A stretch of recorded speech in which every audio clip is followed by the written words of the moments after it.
สบายดีพี่น้องยินดีเข้าสู่สองผู้ไทยซ่าแนวพี่น้องวันนี้เขาเพื่อนครัวเฮ็ดกินยามเช้าพี่น้องวันนี้แม่พูดสิเฮ็ดมุกปลานิ่นนี่เอาซันปลาไว้แล้วนะ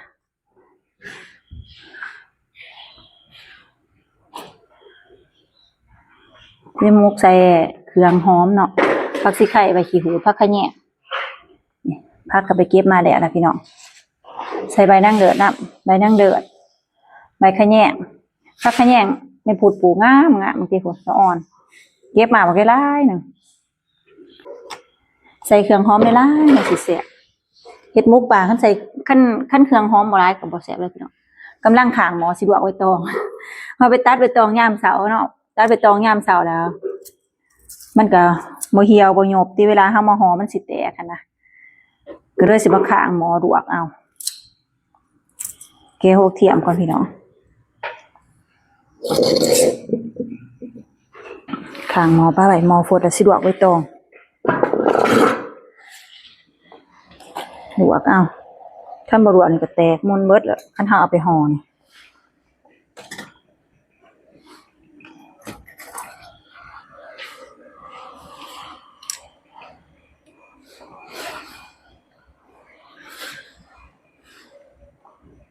ถ้าว่าสิปลายมันเหี่ยวก็บ่มีแดดเนาะยามเช้า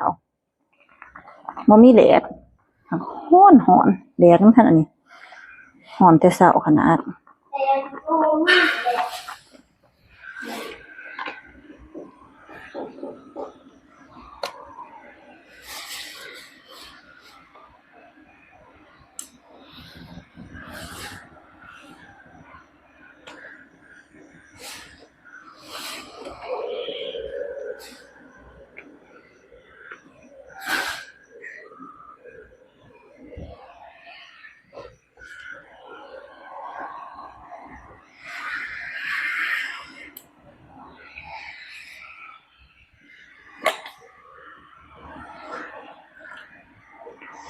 ว้ายร้อน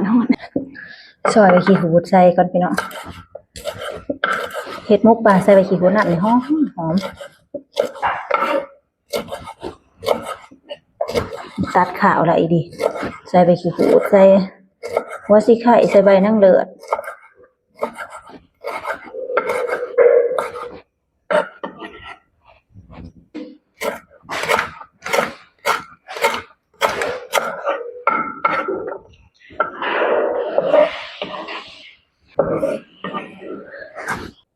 หัวสิไข่ใบขี้หูดกับหัวผักเทียมใส่แล้วเบิดแล้วก็สิมาตำพี่น้องตำให้เข้ากันนะให้มันแดกจังสิปรุงเลยจังสิซอยปลา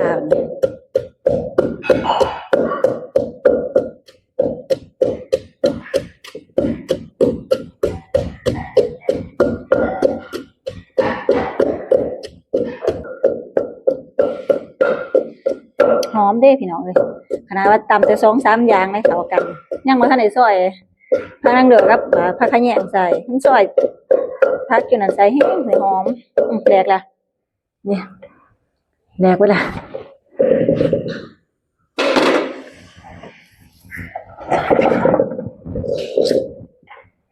แดกแล้วให้พูดสิซอยปลาเนาะนี่ปลาของเราวันนี้ตัวบ่ใหญ่เอาสั้นเรียบร้อยวันนี้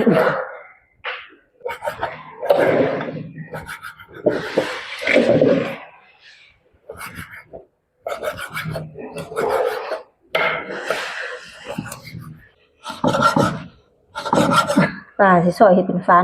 แบบนี้เนาะนี่พุทธซอยเอาบ่ได้ฟักพี่น้องเอ้ยซอยเฮ็ดเป็นฟ้านเอา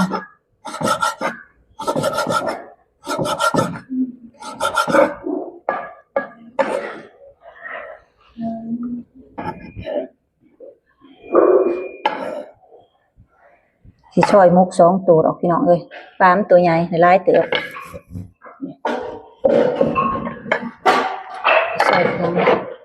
ซอยผักนางเดือดใส่ก่อน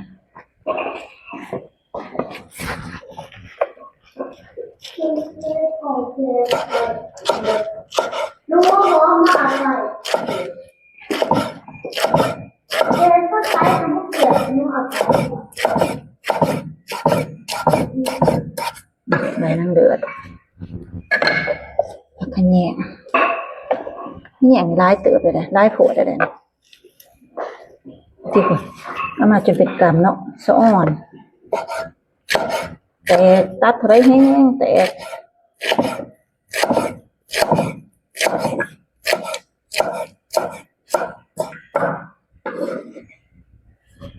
ใส่ไข่นะใส่ไข่2 หน่วย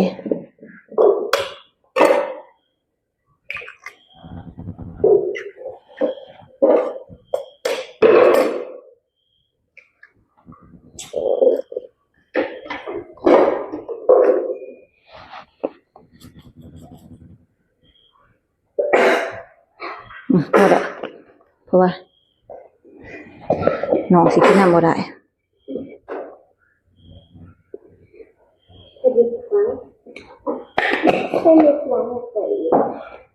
ปรุงปลาเอาตามใจมักหัวสำไรกับใส่เอาสำนันแหละพี่น้องเลย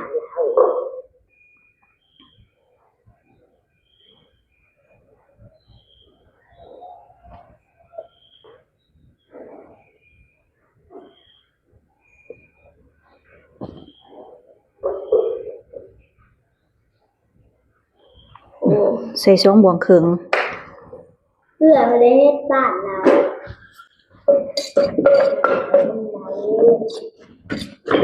ตามหัวให้เข้ากันแล้วจึงคอยห่อแบบนี้คันเฮาใส่ไข่นะมันก็สิบ่ให้มันแข็งมันก็สิมีน้ำแหน่บ่ให้ปลามันแข็งเกินไปมันนุ่ม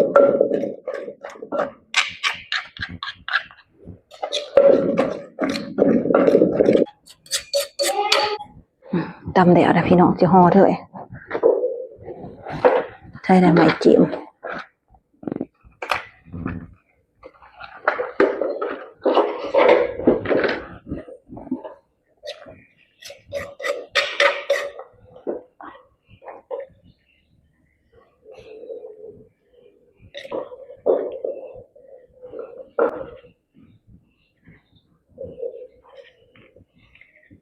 หมาเรา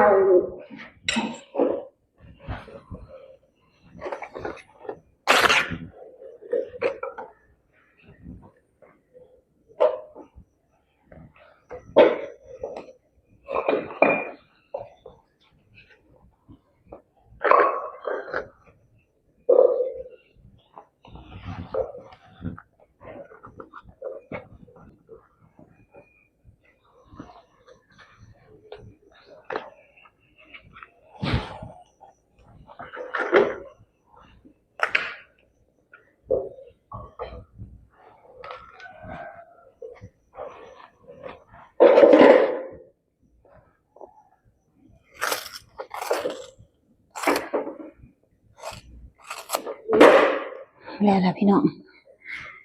เนี่ยละมุกนึง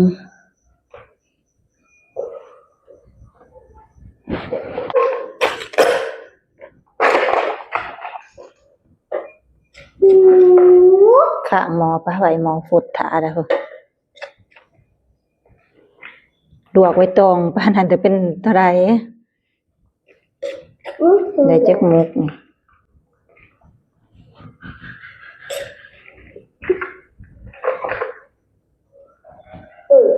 เนาะลวกไว้ตองร้ายโผดนั่นแหละ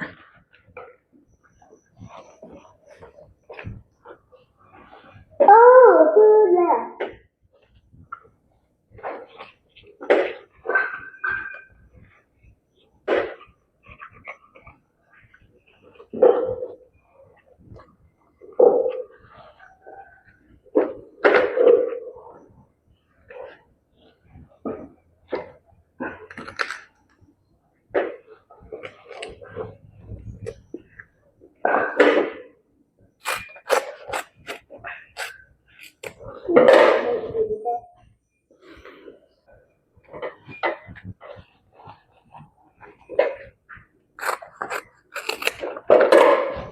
แล้วได้4 มุก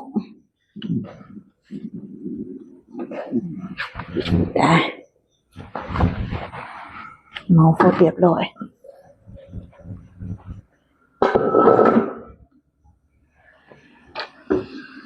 ข้างปลาไว้วันนี้รอทาแต่สุกแล้วพี่น้องเลย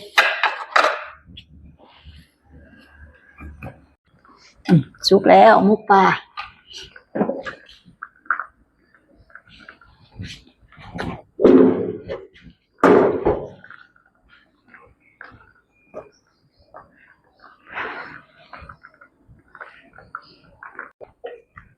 เอามา2 มุกเลย4 มุกมุกปลาเบิ่งสิลองไข่เบิ่งก่อน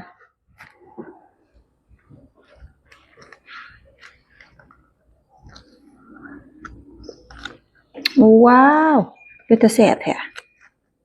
ใส่ไข่นะโหหมูใหญ่เด้อพุ่นมุกปลากินข้าวเหนียวพี่น้องมื้อนี้มีข้าวเหนียวแล้วมื้อนี้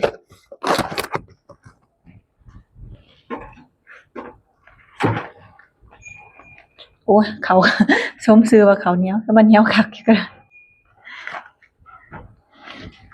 เหนียวแห้งแท้เอ้ยติดมือติดตีน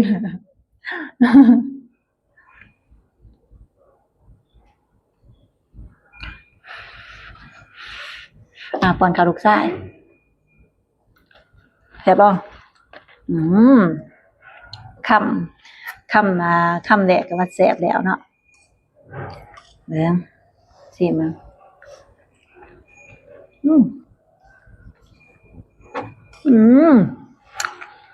แซ่บเนาะเดี๋ยวจะชิมมุก อร่อยอ่ะ อร่อยน้ำไม่ไหวหรอก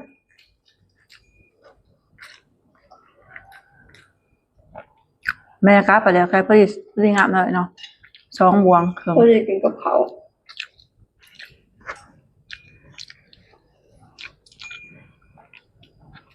เห็ดบ่เผ็ดหาคันเห็ดที่เผ็ดกว่านี้แซ่บเลยเห็ดที่เผ็ดๆแหนมจังสิแซ่บมุก แล้ว ปลา ก็กินน้ำมันเดือดเลยอ่ะ แต่ว่าแม่บ่เฮ็ดเผ็ดแหน่ลูกชายกินน้ำแม่ก็เลยบ่เฮ็ดเผ็ดข้าวเหนียวแซ่บ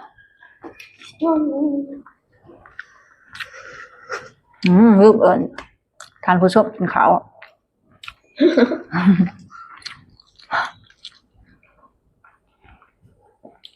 มาพี่น้องกินข้าวนำแม่พุดพี่น้องมุกปลาพี่น้องเนี่ย แสบร้ายจนลืมตื่นว่าจี แบบมันเดือดมันก็เดือดไม่เนาะคนเฮาก็ดี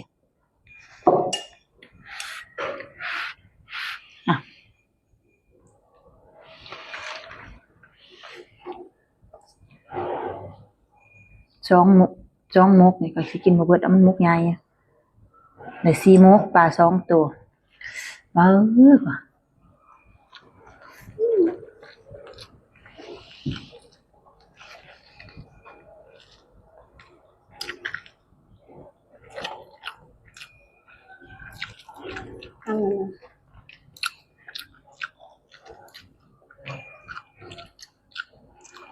ลูกชายก็กินดีขนาด มุกนี่ยันว่ามุกสุดท้ายอยู่แต่นี่ปูลูกยิ้มริมอ มุ ยู่ กสุดท้าย มุกเหมือนกันเอากินเบิดมุกสุดท้าย โอ้ มุกสุดท้ายมุกถ่ายชุดใหญ่ก่อนหมู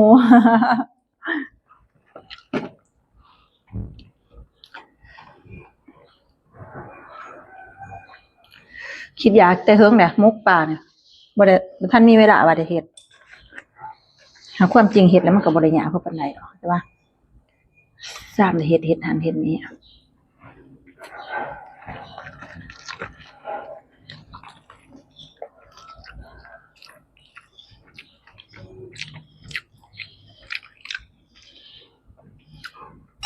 แซ่บค่ะกินไปทั้งแห้งแซ่บ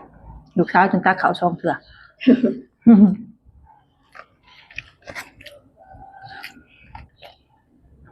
กินข้าวเหนียวกินได้แล้วพี่น้อง กินแล้วมันรู้สึกว่าจะกิน กินน้ำแบบมันแซ่บไปเด้อนะที่เขาจ้างตักจองหนึ่งก็อิ่มอาจจะสำหรับในพุทธได้หรอกินจองหนึ่งก็คือว่าอิ่มที่เขาวเหนี้ยเนี่ยโอ้ยอาหารแซ่บเพราะอะไรเนี่ยแห้งดึกเอา คือแบบ เฮิงยังกินเท่านึงเลยลูกชายก็อิ่มนะกินกับลูกสาว2 คนคนอื่นไหมล่ะ น้องพ้องพอจงไว้พอจงไว้ช่วงมุ้ง แซ่บเลยบัดนี้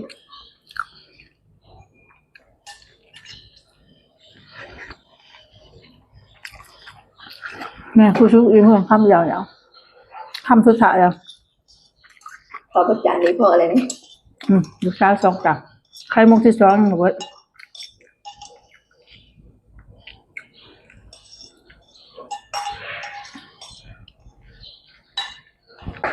แสบพี่น้องมุกปลามาเลยโอ้ยอาหารแสบไรกินข้าวเบิดไปใช้กับลูกชายเขาลูกสาวกับเบิดซองจานตักซองเถื่อเขาหุงสำหรับคลิปนี้พุทธสิขอจบคลิปอย่างสำนี้เนาะพี่น้องฝากพี่น้องแต่คนกดติดตามกดไลค์กดแชร์เพื่อเป็นกำลังใจให้พุทธเฮ็ดคลิปไว้ตัวหน้าเด้อพี่น้องเด้อบ๊ายบายพี่น้องพอกันคลิปหน้าพี่น้อง